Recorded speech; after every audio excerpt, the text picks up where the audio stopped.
Hi guys, welcome back to my channel. I'm so excited to recommend you guys some books that I think are perfect to read during the holiday and winter season. Some of them are like specific Christmassy holiday books, but others are just books that I feel like are good to read throughout all of the winter months in general. So I'll start with the more Christmassy holiday books first because I feel like that's what I'm gravitating towards now, and then jump into the wintry books. But I do have books of all different genres here, so I feel like there's something for everyone. If you're anything like me, all you want to do in the winter is stay inside and read a good book. I hate the cold, so I'm avoiding leaving my house as much as possible this season and cozying up with some great books. So I hope you get a great recommendation out of today's video. If you take away any Christmas rec from this video, I feel like it should be this one if I had to pick just one, and that is Holiday Romance by Katherine Walsh. This book came out last year and I cannot believe more people aren't talking about it. This book deserves so much more hype. It is so underrated, so I'm here to hype it up and tell you guys you need to read it. This book follows Molly and Andrew. They're both originally from Ireland, but now they live in Chicago, and every holiday season they go back to Ireland to visit their families, so they take the same flight together just to be like travel buddies. They don't really see each other throughout the year aside from their travel day. Their travel day is really when they like catch up, rehash everything that's happened to them throughout the year, and it's kind of like the basis of their friendship. But this year in particular, there's a lot of bad weather. There's some storms over the Atlantic, so they're running the risk of not making it home in time for Christmas, so they end up rerouting, taking all these detours to try and make it back to Ireland before Christmas Day. And Molly and Andrew have always been just friends. Their relationship has been strictly platonic, but over the course of their journey, they're maybe starting to uncover that there are more romantic feelings that they have for one another, that maybe they've just been too afraid to cross that boundary. And I love this book so much. If you like Emily Henry or Abby Jimenez, I feel like you'll really love this book because it feels very similar to their books. It was described and recommended to me as People We Meet on Vacation, but the holiday version, and I feel like that is so accurate, and that's why I love this book so much, because it did feel very reminiscent of those kind of books. The banter in here was so good, the chemistry, the storyline was so fun. There was so much tension, like following them, seeing if they were going to admit feelings for one another, if they were going to make it home in time. I truly love this book so much. It became my favorite Christmas read last year. I'm starting out strong because I feel like if you take away any Christmas book, it needs to be this one. The next Christmas book I want to recommend you guys is The Holiday Swap by Maggie Knox. I read this last year and I went into it with kind of low expectations. I feel like I never really have too high of expectations for holiday books. I'm just looking for something fun to get me in the holiday spirit, but this one really exceeded my expectations. I thought it was so good, and I feel like not enough people talk about it. In this book, we're following twins, Charlie and Cass. They live pretty different lives, but both of their careers involve baking. Charlie lives in a big city. She's in LA. She's a judge on a reality baking show, and then Cass stayed home in their small town where she helps run their family bakery. Charlie ends up getting in an accident on set one day, and it causes her to lose her sense of taste and smell, which she obviously needs to be a judge on this reality baking competition. So the twins end up deciding to help one another out by swapping places. Charlie's gonna pretend to be Cass. Cass is gonna pretend to be Charlie. They're gonna switch homes, switch cities, switch lives, and it becomes such a fun story of them trying to conceal the other's identity. And in the process, there's also romance where each of the twins falls for a guy in the opposite twin's life. I loved all the references to baking in here. I wanted to recreate everything that they were making. It just put me in the best holiday mood. One of my favorite things about this book too was how you got the juxtaposition of two different settings. I love that we got this cozy small town setting where it snowed all the time, but then we also got this like big city setting, and the reality TV show was such a fun trope in this, and I just loved it. It's one of my favorite for the holidays, and I highly recommend. The next Christmas book I want to recommend you guys, I read it a couple years ago and got it from the library, so I don't own the physical copy to show you guys, but that is The 12 Dates of Christmas by Jenny Bayliss. I feel like when this book first came out, everyone was talking about it, but I haven't heard anyone recommend it in a while, and I think it is such a good one. It's one of my favorites for Christmas, and I always recommend it to people. This one follows a woman named Kate, and it takes place in this really cozy, cute, small town in the UK where it snows all the time. It is the best holiday setting, and Kate has kind of given up on dating. She's decided to put her career first and put all her focus and effort into that. But one of her friends recommends her to sign up for this dating service that's come to their town called the 12 Dates of Christmas, where they set you up on 12 blind dates with 12 different people, and all of the dates are Christmas themed. So it was so fun to see all the dates that she went on, follow all these 12 different people that she went on the dates with, and in the process she finds her one true love. It was just so sweet. This book is so holiday coded. There was baking, there was crafting, ice skating, drinking hot chocolate. I loved the romance. It was just super cute and charming, and my favorite part obviously was the dates, just following her going on these dates with the 12 different people and seeing who she was going to choose and how it was going to play out. I thought was so fun. Next, I want to recommend One Day in December by Josie Silver. This one, it definitely has Christmas vibes, but I feel like it's not super Christmas heavy, and even though a good bit of it takes place in December and during the winter, it actually spans the course of 10 years, I think. So we really get to see the story play out over the course of all seasons. I remember some of this book even taking place during the summer and in a more sunny, warm setting. So if that sounds like more your vibe, I think this might be the book for you. I love this book so much. I read it before I got back into reading and making book videos, but in it we're following our main character Lori. It takes place in the UK, and the story starts out when she's on this double-decker bus. I think she's going home to see her family for the holidays, but she's gazing out the window as the snow's coming down, and she ends up locking eyes with this guy on the street, and they have this like love at first sight kind of moment.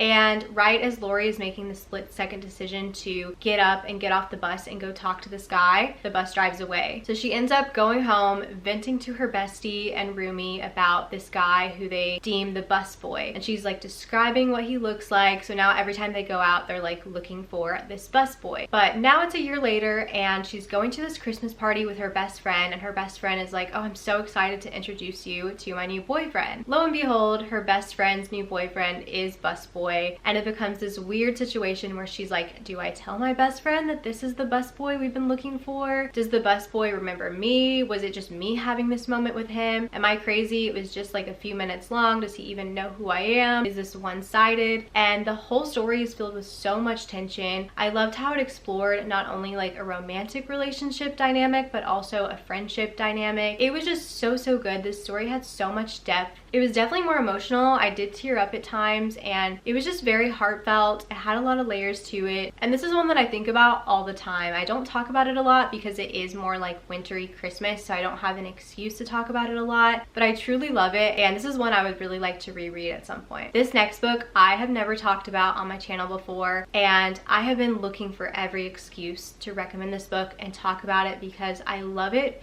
so much. I think it's one of the most underrated books ever. And again, it's another one I read when I was like just getting back into reading, and I didn't make book videos, so I haven't had a chance to talk about it. And the only person I've ever heard talk about this book is Emmy on BookTube. She is who I got this recommendation from, and I cannot thank her enough because this is one of my favorite books, and that is A Castle in the Clouds by Kirsten Gier. I think that's how you say her name. And in it, we're following our main character, Sophie. She works at this hotel in the Swiss Alps, so it's a very snowy, wintry setting. The timeline of this book takes place like a few days before Christmas into New Year's Day, I think. So I feel like reading it during that timeline would be perfect. Like I said, we're following Sophie. She works at this hotel, and the hotel is kind of known for hosting this big New Year's ball. They have lots of very famous, important guests come and stay at the hotel, and Sophie kind of ends up uncovering some secrets that some of the guests are keeping. She kind of gets involved in some things that maybe she shouldn't be involved in. This book literally has everything in it. It has mystery, there's adventure, there's even romance. This book is YA, but it didn't read like super YA. I feel like all ages would love this book. It just had everything. It was so fun. I read it in a day. I could not put it down, and I could not recommend it enough for the holidays. Una Out of Order by Margarita Montemor I think would be perfect to read around New Year's time because we're following Una, and her birthday is actually on New Year's Day. So we're following her over the course of many birthdays and many New Year's Eves, New Year's Days. But the thing that's different about Una, this book has a magical realism element in that Una ages out of order. So whenever she goes into a new year and she wakes up, she never knows what year it's going to be or how old she's going to be. One year she's waking up as like a teenager in the 80s and she's out like partying. The next year she's like in her 50s. It's the 2000s and she's like, how do I work an iPhone? What is social media? She never knows who is going to be in her life. It was so fascinating to see the changes in technology and fashion. Reading this, I was like so anxious to flip ahead and be like, oh, what year will she be in next? It was just so fun to follow her. And I feel like it's perfect to read around the new year, not only because it takes place during that time, but also because the message of this book was just so good. And the magical realism element just added that little special something I feel like is perfect to read around the holidays. And this is one I don't hear a lot of people talk about. I think it's a great one to read. Okay, now moving into just the general wintry books, I have a few winter thrillers. The first one being Rock, Paper, Scissors by Alice Feeney. I know this one gets recommended a lot, but I feel like it's for a good reason. This one takes place in the snowy Scottish Highlands, so perfect winter setting. In it, we're following this married couple who is going to stay at this like church that's been redone into an Airbnb, and they're on this weekend getaway hoping to kind of repatch their marriage. They've kind of hit a rough spot, and you see that the couple is like keeping secrets from one another. We get glimpses at what their relationship looked like in the past, what brought them to this point, and why their dynamic is the way that it is. One thing that's very interesting about this book is the husband suffers from something called face blindness, so he is not able to recognize anyone by their face. Even his wife, who he's been married to for years, he like couldn't pick her out in a crowd. So it's just so interesting to see their relationship unravel and see all the secrets they're keeping from one another. I could not have guessed the twist in this book at all. It was so good, so psychological. This book is very fast paced and will keep you on your toes because nearly every chapter ends in a cliffhanger, so you're not going to want to put it down. This was just the perfect book to read during the winter on like a dark, cold evening and just cozy up inside with this book. In a similar vein, I want to recommend One by One by Ruth Ware. This one also takes place in the Swiss Alps, so a very snowy setting. We're following this group of co-workers who work for this like trendy tech company in the UK, and they're going on this work retreat together. They're staying in this ski chalet, and we uncover some things that are going on with the company. You learn that different co-workers kind of have different motives, and then suddenly an avalanche hits and it cuts them off from everything. They have no service, no signal, no way to get help. They're running out of food and supplies, and to top it all off, one of the co-workers has gone missing. This book is so tense. It kept me on the edge of my seat the whole time. The ending to this book is so action-packed, and I just thought it was so good. Another one that I feel like is perfect to read at night when it's cold outside. I read it when it was snowing outside, and it was just the perfect vibes, and loved reading this one during the winter. Okay, I have a horror book to recommend you guys, and that's I'm Thinking of Ending Things by Ian Reid. This one is also super short. I think it's like just at 200 pages. So if you're trying to hit your end of the year Goodreads goal, pick this one up. This one is following our main character as she's riding with her boyfriend to go meet his family. He grew up in this like farmhouse. They're driving in the middle of a blizzard. There's so much snow coming down, and the whole time they're on the car ride, she's like contemplating their whole relationship, and she's thinking of ending things with her boyfriend. Once they get to the farmhouse, things get a little weird. She starts questioning things she thought she knew about the boyfriend and about herself, and it is just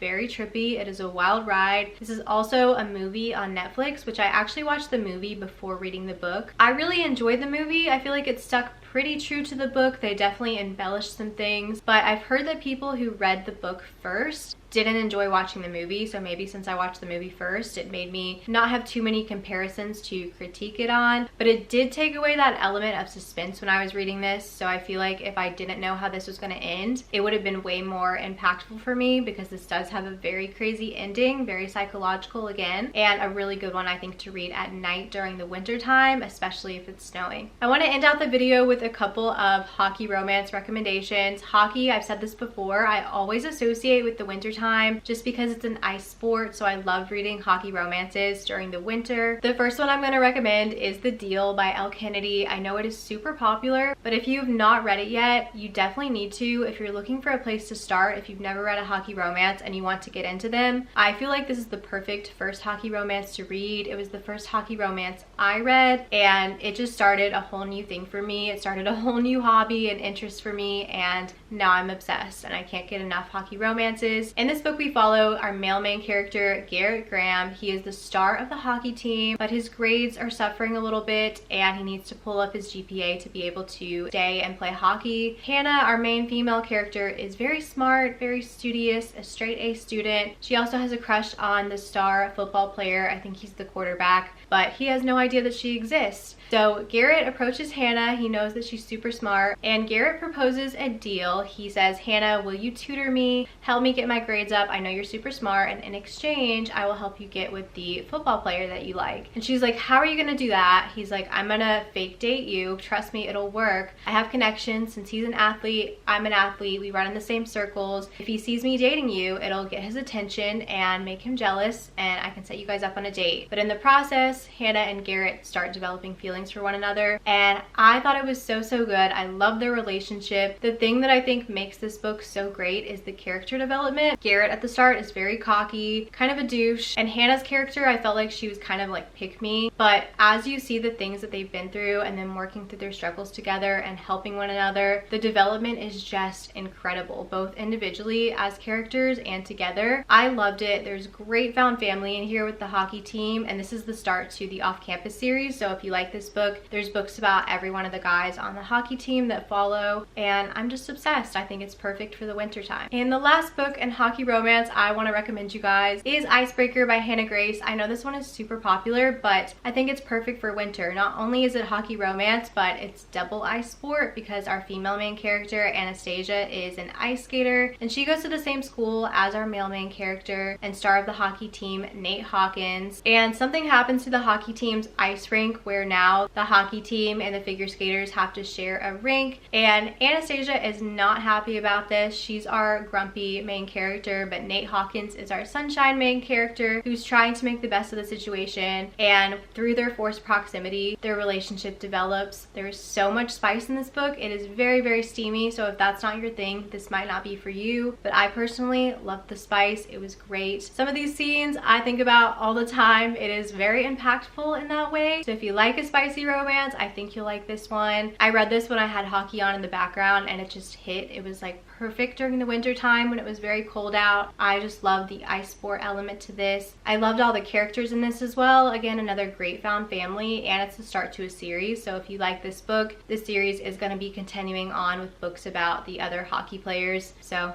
highly recommend it for the winter. And those are all my favorite recommendations that I have to give you guys for the holiday and winter season. Let me know if you're planning on picking any of these books up, or if there's any books you would recommend to me. I'm currently putting my winter TBR together, so please let me know. I would love to chat with you guys about books in the comments. If you like this video, don't forget to give me a thumbs up and hit the red subscribe button if you're not already, so that you don't miss any future book videos from me. Thank you guys so much for watching. I will see you so soon in my next video. Bye guys.